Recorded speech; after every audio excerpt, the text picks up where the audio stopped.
In the beginning, the gods harnessed the power of the Anthem, a source of pure creation. When I started doing the research for this game, that was literally the first sentence that I read. And my body immediately got moist. Am I allowed to say that?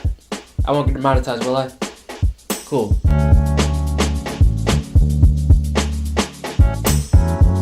Yo, what is up everybody, and welcome to the Hype Train.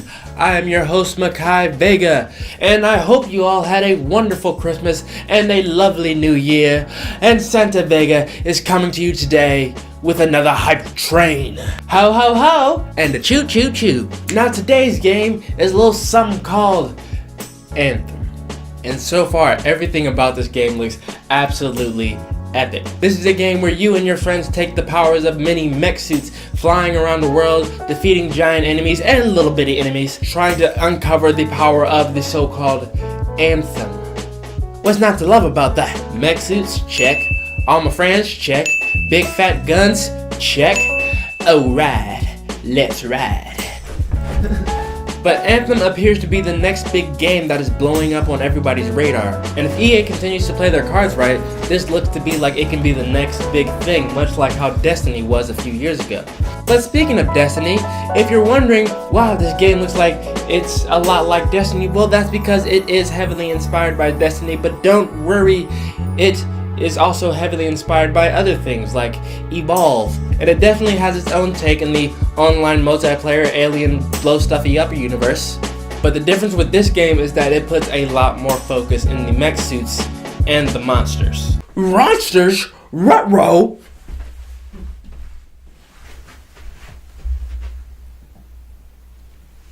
How did I just do that? But speaking of, you might be wondering what exactly am I getting into when I pick up this game? Well, let me tell you by getting started with this week's Hype Train. Starting off with Anthem's story. Now for this first part, I'm going to read to you the introduction that was on the homepage of the Anthem website.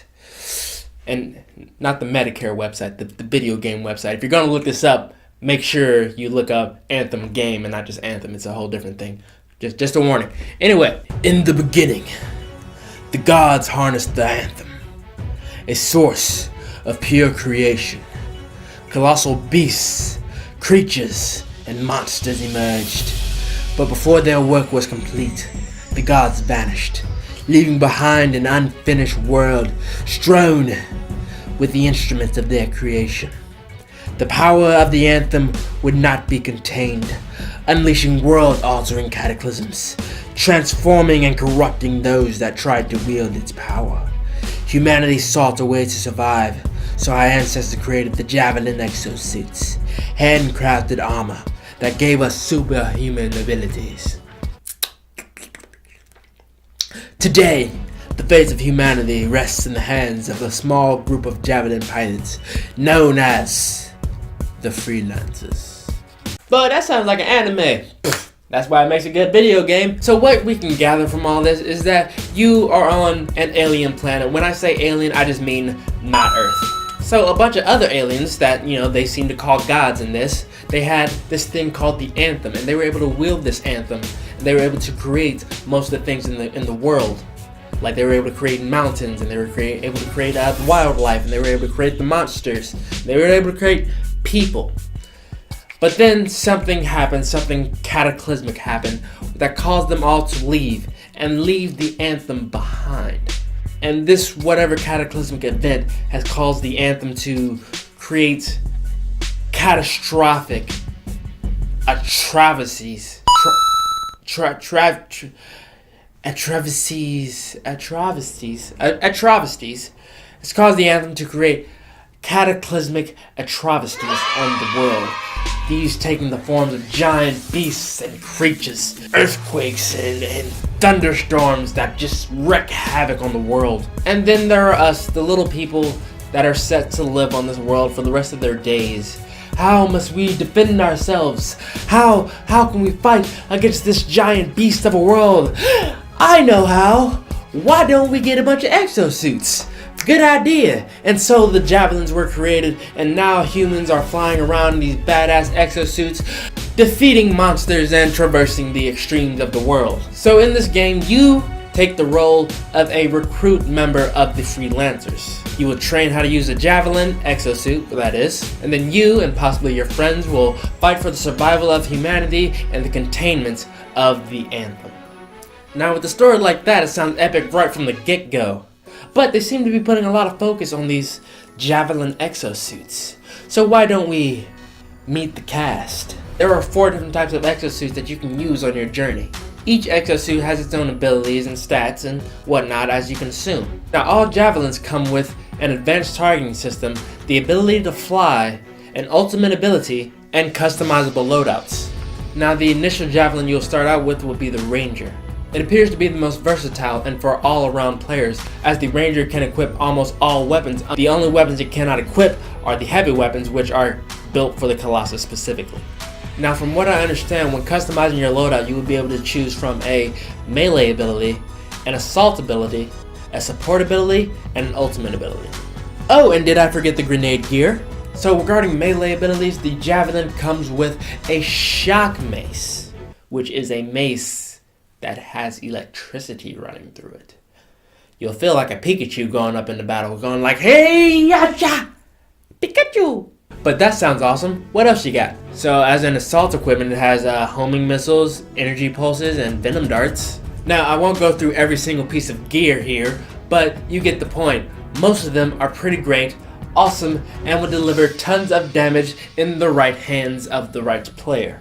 And you have a full list of those for assault, support, grenades, yada yada yada. But I do feel the need to express concern for the ultimate abilities. Because when browsing through the website, it appears as though you only get one choice as ultimate ability, and that depends on the exosuit you are choosing. And the one for the Ranger just happens to be, it's called a multi-target missile battery. So what that does is releases a multitude of missiles to barrage enemies precisely over a wide area. Cool, right? So what does everybody else got? Let's see here. Next is the Colossus. Big boy Colossus. Colossus is the heavy of the group, the tank. I don't want to call him fat with a PH, but he's a little on the chubbier side. As it is a big mech suit, it is only meant to hold big mech suit weapons. So it cannot wield pistols or SMGs, but who needs those anyways when you can hold a big heavy turret machine gun? Just saying, the Colossus is also the only mech suit designed to hold big heavy weapons. So this is the one you want to use whenever you want to pack a punch and just go in and just tank everything and just beat So if you're the type of friend that likes to go in, tanking everything and blowing things up, this might be the mech for you, but do beware that you will take a hit to your overall mobility. But its melee ability is a heavy smash attack. I wonder what they got that from. Copyright infringement? Hulk smash! And it will have Sentinel style support gear, so it would be geared for you to take most of the incoming damage and also shield your teammates. And instead of regular grenades, the Colossus has mortars. Like full mortars on the back, which are bomb cannons basically. So those are fun. Now, the Colossus' ultimate ability is called the Siege Cannon. Now they're really vague with the description here, so I'll just read it for you guys. The Siege Cannon is ideal for clearing out smaller enemies, controlling enemies in a choke point, or putting some extra damage on a boss. Now it's really hard to tell what that is from that description, but you gotta think that it's some big fat explosion. With a PH. Now there are those of us who like the heavy style of play, but there are also those of us who like to take it more smooth and like to infiltrate our way in and out of a situation, which brings me to the next Javelin, which is the Infiltrator. You like the way I did that there? I know you did. Anyway, it's actually called the Interceptor. I messed that up. Pretty bad. Now the Interceptor is meant to do exactly what I just described. Get into a situation, find the weakness, damage your enemies, and then get quickly right out of there before they can damage you back. There's a nice hit and run style of gameplay there that I just enjoy when I play a game. Silent but deadly. It's for the players that like to try to sneak around to get the advantage, to intercept the opponent and find a weak point by flanking them or finding some sort of advantage point. Or just doing small bits of quick and disorienting damage from all angles, like a tracer main. And now, like the Ranger, the Interceptor is also capable of using every weapon type except for heavy weapons, because that's only for the big boys. Now the Interceptor has a pair of double blade daggers. It provides basically a dual blade so you can quickly slash at enemies for a quick and epic kill. Now its grenade and assault gear tend to lean towards stunning your targets and also spraying them with acid. And as a support, its abilities can either call out enemies by marking them on your map or however they do the HUD, or by removing status effects inflicted upon allies. And its ultimate ability is called the Assassin's Blade. Now the description of this ultimate ability says the Interceptor becomes supercharged, arming its Assassin's Blade and carving through enemies at high speed, fast and furious. You gotta love that, babies. So it sounds like the Interceptor goes Super Saiyan 2 for a moment and allows you to cut through enemies quicker and faster and more extreme than ever before. This Interceptor is sounding more and more like my favorite exosuit. Anyway, on to the next one. Now the final exosuit as of now is called the Storm. Oh, but the Storm. It was just a rumor. The Storm doesn't exist. Oh, but it does. Late in the game, you will find another exosuit called the Storm. You will be able to channel your inner Storm from X-Men, and you will electrify all those who oppose you in the Storm. Now in regards to the story, the Storm is sort of a myth. It's just a rumored exosuit coming around that uses a brand new type of technology called SEAL technology, which harnesses the power of the Anthem, allowing the Storm to use powers of the elements, which sounds the most epic, but let me tell you why it probably won't be. Simple answer: the defenses suck. High attack power, low defense. So from what I've researched, this Javelin will require you to attack from almost a distance, as getting in close to enemies like the Interceptor or the Ranger sounds like it's not very much in your best interest.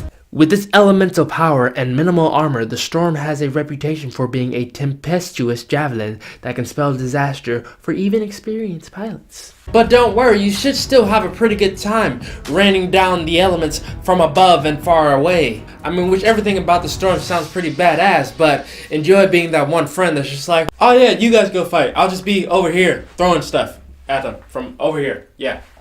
Don't worry, I'm helping you. I'm over here though. Now the Storm also comes with its own set of abilities, as you can assume. Now the Storm's melee ability is called a Fiery Strike, which is essentially an explosive flashbang meant to stun enemies so that you have time to get away. Oh, they got too close. You guys get him. Over there. You got it. I was be over here, throwing stuff. It also has blast seals, which take the place of grenades. Now remember that part I was telling you about raining down the elements? You'll have a lightning strike, an ice storm, a living flame, and much more at your disposal. The Storm's support abilities involve giving allies a buff to make them stronger and faster and help them take down enemies quicker than they would be able to without him. Now, its ultimate ability is called the Eye of the Storm.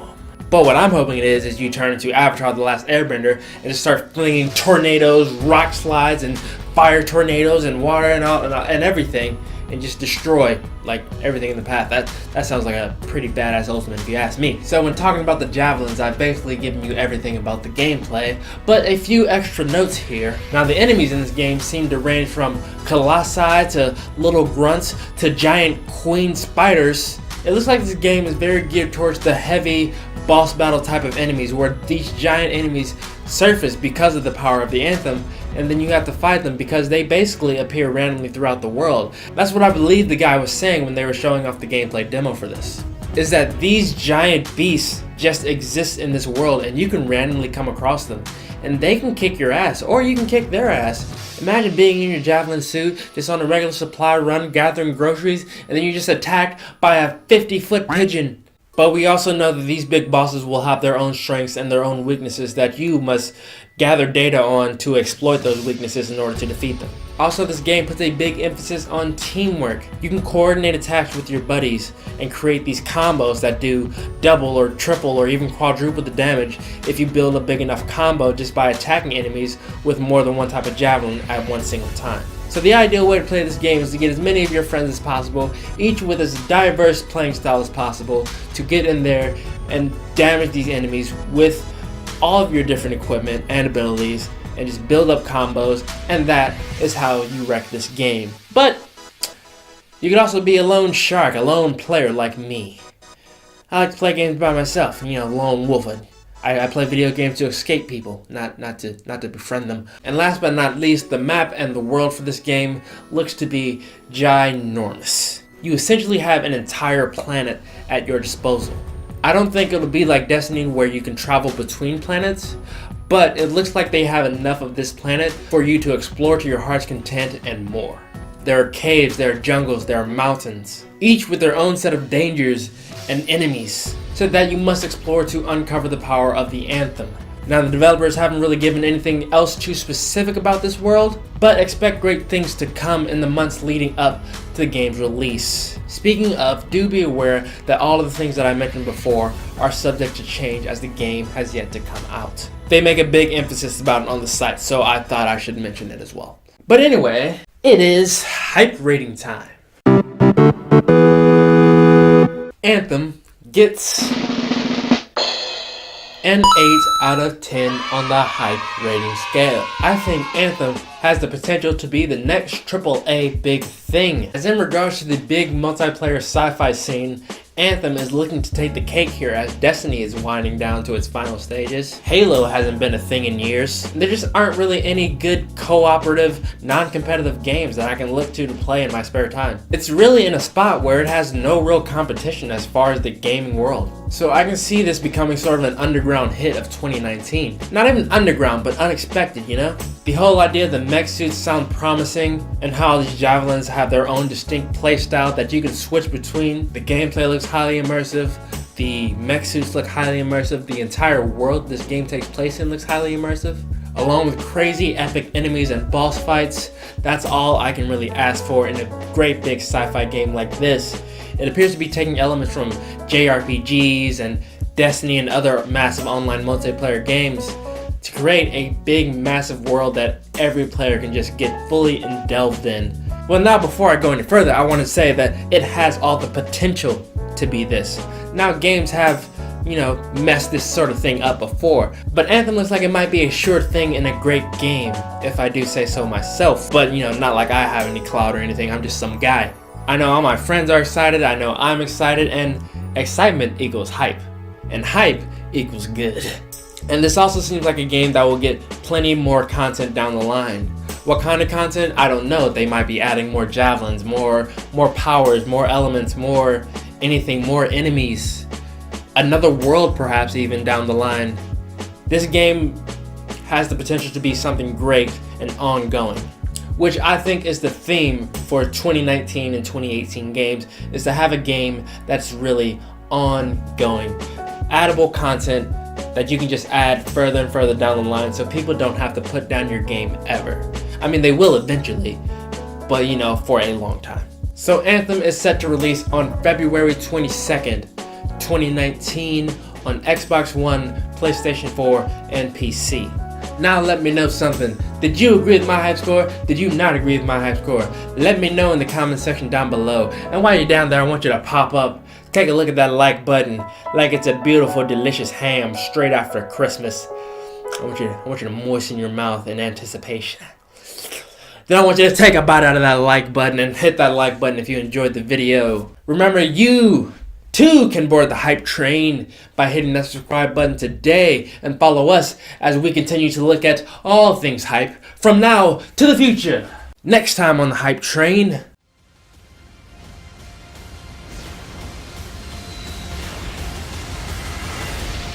For all you anime fans out there, Jump Force. Now I would also like to say, if you really like the hype train and want to see us succeed in the future, consider donating through my Patreon account, because I need money. I would also like to say that hype train will no longer be on a fixed schedule, because I thought about it and I was like, why have all these videos on a weekly basis, pressuring myself to get videos out on time instead of focusing on the quality of content rather than the quantity of content? It's stupid. It's stupid. It's stupid, right? Right, Tony? It's stupid. Alright, Tony, you better watch your tone. So I will take a little bit more time on these videos to ensure the best quality video that I can possibly give you. But that means for you subscribers, it is very important for you to check that notification bell so you can be notified whenever a new hype train is on the air. But with that being said, until next time, Hype Train, baby. Woo, woo! Yeah. In the beginning, the gods harnessed the power of the anthem, a source of pure creation. I'm so ready.